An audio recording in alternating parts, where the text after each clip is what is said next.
नमस्कार साथियों, मैं पंकज धाकड़ आज की क्लास में आपका स्वागत करता हूं।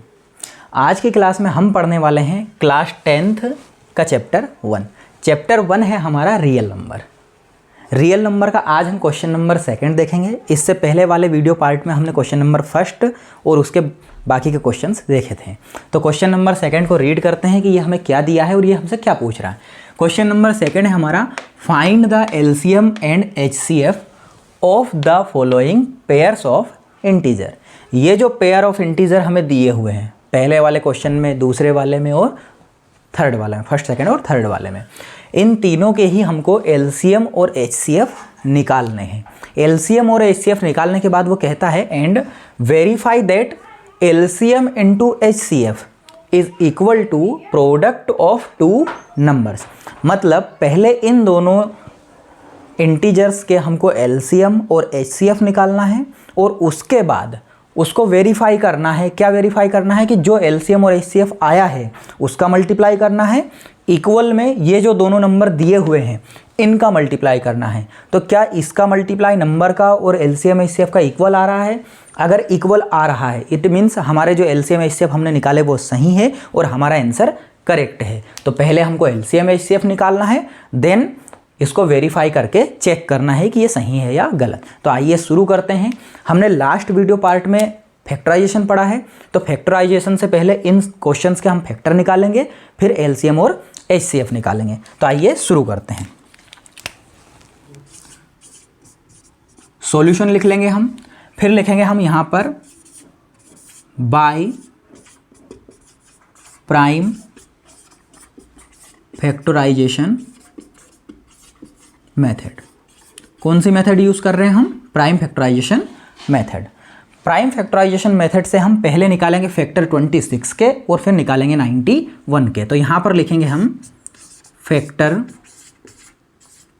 ऑफ 26 और फिर निकालेंगे हम फैक्टर ऑफ 91। अब देखिए फैक्टराइजेशन मेथड हमको आता है, हमने लास्ट वीडियो पार्ट में अच्छे से सीखा है, तो उसी मेथड से हम इन दोनों के फैक्टर निकालते हैं। तो यहाँ लिख लेंगे हम 26 इस तरह से और यहाँ लिख लेंगे हम 91। सबसे पहला प्राइम नंबर क्या है? 2। क्या 2 का इसमें डिवाइड जाएगा? बिल्कुल डिवाइड जाएगा, हमने प्रोसेस सीखा है क्योंकि लास्ट में 6 है। तो 2 1 जा 2 और 2 3 जा 6। अब क्या आ गया हमारा? 13।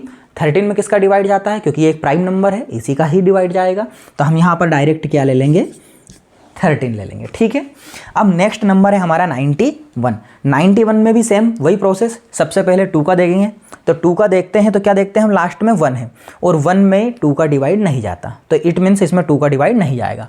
नेक्स्ट नंबर है हमारा 3। क्या 3 का इसमें डिवाइड जाएगा? चेक करें। 9 और 1 को प्लस करते हैं तो आता है हमारा 10। 10 में 3 का डिवाइड नहीं जाता, तो इसमें भी डिवाइड नहीं जाएगा।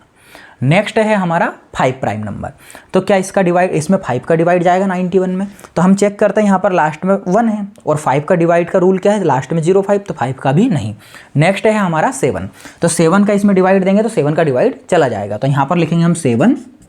7 का 9 में डिवाइड करेंगे तो 7 1 जा 7। 9 तो नहीं आया, तो 7 का 1 टाइम बोला तो 7 आया, 9 नहीं आया। कितना कम है 7 से 9? 9 और 7 में कितना डिफरेंस है? 2 का। तो वो 2 किसको मिलेगा? इस 1 को। तो ये 1 क्या बन जाएगा? इसके आगे 2 लिखेंगे तो 21। तो 7 का 21 में 7 3 जा 21। अब 13 वापस एक प्राइम नंबर है तो 13 1 जा 13। तो इस तरह से हमने दोनों के फैक्टराइजेशन कर लिए और जो इन दोनों के ये 2 और 13 और 7 और 13 फैक्टर आए इनको अभी हम यहाँ पर लिख लेंगे। तो 26 का आया है हमारा 2 और 13, ठीक।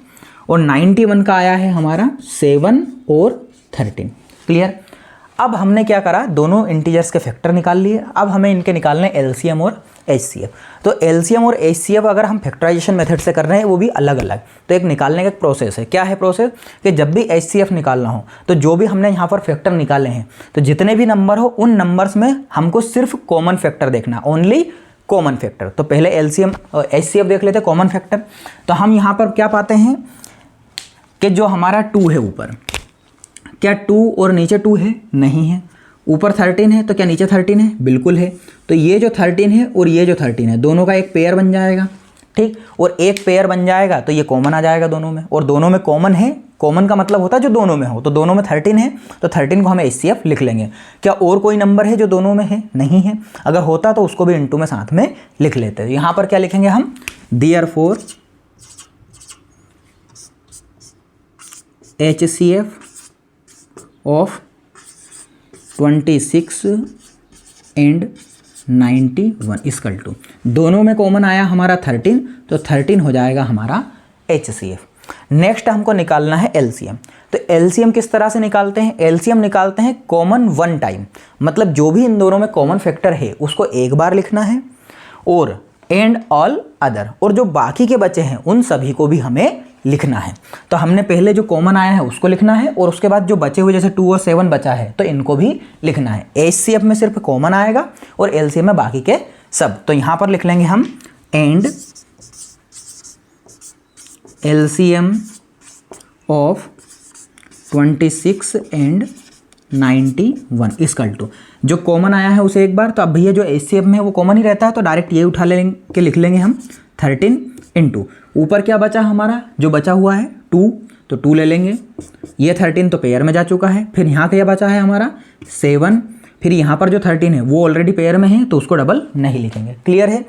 अब ये जो हमारे मल्टीप्लाई में नंबर आए हैं ये LCM में आए हैं, तो ज़रूरी नहीं है कि LCM में ही मल्टीप्लाई में आए, कभी कभी HCF में भी 2 या 3 नंबर कॉमन रहेंगे, कॉमन फैक्टर रहेंगे, तो उनका मल्टीप्लाई करके लिखना है आपको, वो आपका HCF रहेगा। और यहाँ पर LCM में जो हमारे 2-3 नंबर हैं ये भी मल्टीप्लाई में है, तो इन तीनों का मल्टीप्लाई करके लिखेंगे तो वो हमारा आंसर होगा। अब आपके ब्रेन में एक डाउट आ रहा होगा कि सर हमने अभी तक तो सिर्फ 2 नंबर्स का मल्टीप्लाई देखा है, या बहुत सारे बच्चों ने देखा होगा, बाकी बहुत से ने नहीं देखा होगा, तो सबके लिए बता रहा हूँ कि 2 नंबर का ही देखा है, 3 डिजिट का एक साथ कैसे करें मल्टीप्लाई, तो उसका भी एक सॉल्यूशन है। क्या करना है हमको, जैसे 3 डिजिट है यहाँ पर 13, 2 और 7, तो हम यहाँ पर लिख लेंगे 13 इंटू 2 इंटू 7। हमें 2 डिजिट का आता है तो हम 2 ही डिजिट का मल्टीप्लाई करेंगे। हम किस किस का करेंगे, 13 और 2 का करेंगे, इस 7 को छोड़ देंगे, छोड़ दिया तो 13 का 2 में करेंगे क्या आएगा हमारा 26। क्लियर? अब छोड़ने का मतलब ये नहीं कि उसे भूल जाओ, छोड़ दो, भगा दो, ऐसा नहीं करना है, उस बेचारे को लाना है, पर कब, अगले स्टेप में। अब ये दोनों मिलकर एक नंबर बन गया 26, तो अब इस 7 को हम ले आएंगे, 7 को लिख लेंगे इसके साथ, लिख लिया। क्या और कोई है इधर? नहीं है, तो बस 7 को ही लिखेंगे। अब इन दोनों का कर दो, तो 7 का और 26 का करेंगे तो क्या आएगा हमारा 182। देखो 7 6 जा 42, कैरी आया हमारा 4, 7 2 जा 14 और 4 18। क्लियर? 182 हमारा आया। तो हमने यहाँ तीनों का मल्टीप्लाई किया तो हमारा आंसर क्या आ गया यहाँ पर 182। तो ये हो गया हमारा LCM। क्लियर? जो हमसे उसने पहले बोला था कि आपको LCM और HCF निकालना है, तो हमने LCM और HCF दोनों निकाल लिए हैं। अब हमें क्या करना है, वेरीफाई। तो वेरीफाई कर देते हैं हम यहाँ पर लिखेंगे हम नाउ वेरिफिकेशन, है ना। अब करेंगे हम वेरिफिकेशन। ठीक, वेरिफिकेशन में क्या करना है, हमें इस फॉर्मूले का यूज़ करना है। एक्चुअल में ये क्या है, एक फॉर्मूला है कि LCM और HCF का मल्टीप्लाई, अगर कोई से 2 नंबर आपको दिए गए हैं, 2 नंबर्स दिए गए हैं, तो उन दोनों नंबर का LCM HCF का मल्टीप्लाई इक्वल होता है उन दोनों नंबर के आपस में मल्टीप्लाई के। क्लियर है? तो इस फॉर्मूले को हम यहाँ पर लिख लेंगे, और ये फॉर्मूला हमारा इस तरह से भी हम देख सकते हैं कि अगर हमें कोई से 2 नंबर दिए हैं, जैसे 26 और 91, पहला नंबर 26, दूसरा नंबर 91, तो उन दोनों नंबर का मल्टीप्लाई उन्हीं दोनों नंबर का जो LCM और HCF निकलेगा उन दोनों के मल्टीप्लाई के इक्वल होता है। तो इस फॉर्मूले को हम इस प्रोसेस से भी लिख सकते हैं, इसमें भी कोई इशू नहीं है। तो अभी हाल फिलहाल जो दिया है उसी प्रोसेस से लिख लेते हैं। क्या लिखेंगे हम यहाँ पर, LCM into HCF equal to product of 2 number. ठीक, जो नंबर हैं उनको लिख लेंगे यहाँ पर, और यहाँ पर LCM और HCF। सबसे पहले लिखा है LCM, तो मुझे ये बताओ जो हमने LCM निकाला वो कितना है हमारा 182। तो इस LCM की जगह लिख लेंगे हम 182, इंटू की जगह इंटू HCF कितना आया हमारा 13, तो इस HCF की जगह हम लिख ले देंगे 13, इक्वल की जगह इक्वल, फिर लिखा प्रोडक्ट ऑफ 2 नंबर। तो 2 नंबर, कौन से 2 नंबर का आपने ये LCM और HCF निकाला है, इस 26 और 91 का निकाला है, तो इस 26 और 91 को लिख लेंगे। और क्या करना है दोनों का प्रोडक्ट, प्रोडक्ट मतलब मल्टीप्लाई। क्लियर है आपको? अब क्या करना है, इन दोनों का इस तरफ ही मल्टीप्लाई करना है और इन दोनों का इस तरफ ही करना है। देखिए अगर आपके नॉर्मल क्लास में जैसे टीचर पढ़ाते हैं तो क्लासेस आपकी नॉर्मल चलती है, आप एक दूसरे से कुछ बातचीत करनी वो भी कर पाते हैं, एक दूसरे से जो भी आपको कुछ सामान वगैरह कैरी करना है वो भी ले लेते हैं आप, ठीक है। पर अगर आपका एग्ज़ाम चल रहा हो, कि आपको एग्ज़ाम क्यों होते हैं, चेक करते हैं कि आप कितना पढ़ाई कर रहे हैं कितना नहीं कर रहे हैं। तो एग्ज़ाम चलते समय क्या आप इधर से उधर एक दूसरे से लेन देन कर पाते हैं? नहीं। आपको एक दूसरे से बात करने दी जाती है? नहीं करने दी जाती। तो यहाँ पर वेरिफिकेशन का मतलब ये है कि ये चेक कर रहे हैं कि ये सही है या गलत। तो जब भी वेरिफिकेशन होगा, इस इक्वल के इस तरफ वाला इस तरफ नहीं आएगा और इधर वाला उधर नहीं जाएगा। जब भी वेरिफिकेशन होगा कोई भी नंबर इधर से उस तरफ या उस तरफ से इस तरफ इक्वल के नहीं जाएगा। तो यहाँ पर हमें किसी भी नंबर को इधर उधर नहीं ले जाना है, सिर्फ डायरेक्ट इनका मल्टीप्लाई करके चेक करना है। तो मल्टीप्लाई कर दें अब हम इनका 182 और 13 का करेंगे तो हमको 13 का टेबल आता है। 13 2 जा 26, कैरी आया हमारा 2, 13 का 8 बार बोलेंगे 104 और 2 106, कैरी आया हमारा 10। देखो 106 में से हम सिर्फ एक ही नंबर लेंगे, बाकी का आगे का जो भी रहेगा वो सब कैरी में जाएगा। तो 10 कैरी में आ गया। 13 1 जा 13 और 13 में 10 प्लस करेंगे तो 23। क्लियर है? इक्वल का इक्वल। सेम 91 का इसमें करेंगे। अब आप सोचो सर 91 का टेबल तो हमको आता नहीं, तो नहीं आता तो 2 डिजिट अलग अलग कर लेते हैं, यहाँ लिख के कर लेते हैं। 26 × 91, पहला डिजिट क्या है 1, तो 1 का 6 में करेंगे 6 और 1 का 2 में करेंगे 2, फिर एक क्रॉस लगाएंगे।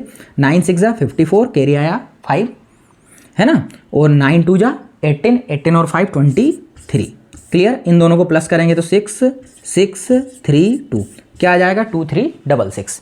तो यहाँ पर भी इन दोनों का मल्टीप्लाई क्या आता है हमारा 2 3 6 6। तो हम यहाँ पर क्या पाते हैं कि जो एलसीएम और एचसीएफ का मल्टीप्लाई है वो दोनों नंबर के मल्टीप्लाई के इक्वल बिल्कुल सेम टू सेम आया है। तो इसका मतलब जो हमने यहाँ पर एलसीएम एचसीएफ निकाला है ये हमारा सही है।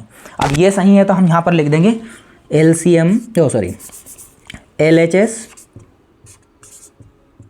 इक्वल टू RHS, मतलब जो हमारा लेफ्ट हैंड साइड है वो राइट हैंड साइड के इक्वल है। और लास्ट में लिख देंगे हेंस वेरीफाइड। क्या लिख देंगे?